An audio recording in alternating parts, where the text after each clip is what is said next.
ازيكم عاملين ايه اخوات وحبايبي؟ يا رب تكونوا بخير. النهارده يا جماعه جايلكم بفيديو جديد، هقول لكم على طريقتي في المحشي، خلطه المحشي. يعني انا بعملها ازاي عامه.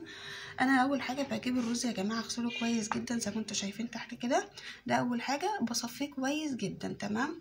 وبعد كده بحطه في حاجه واسعه تمام، عشان بحب احشي في حاجه ايه واسعه، مش بحب اضايقها عن نفسي.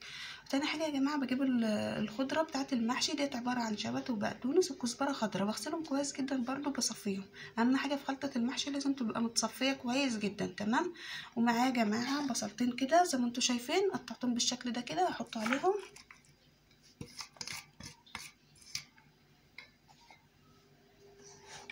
ومعايا التقطيعه بقى بتاعه المحشي ديت، لازم تكون متسبكه كويس جدا، اهم حاجه تكون متسبكه كويس زي ما انتم شايفين، وتكون ايه ناشفه كده، ما تبقاش فيها ميه كتير او ايه تحس ان هي لسه ما استوتش، لا تمام.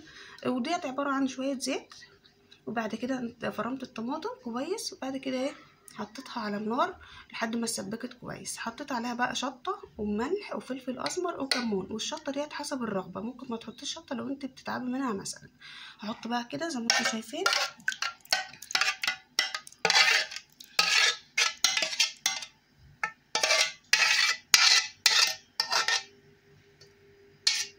هقلب بقى المكونات كلها كده مع بعض. وزي ما انتم شايفين كده، بعد ما قلبتها كويس جدا خلاص كده هي جاهزه المحشي بتاعي. وان شاء الله تكون الطريقه عجبتكم تمام. اعملوا جربوا الطريقه دي ان شاء الله هتعجبكم جدا، والله العظيم تدي المحشي طعم خطير جدا. طبعا انا مش بحط عليه سمنه نهائي في الخلطه، لو حابه احط سمنه احط السمنه، احط معلقه سمنه لو الحله على النار تمام، بحط معلقه سمنه على الوش كده. لكن اول حاجه يعني الخلطه مش بتتعمل الا بالزيت يا حبايبي تمام. ان شاء الله لو عجبكم الفيديو اعملوا لايك للفيديو او عجبتكم الطريقه.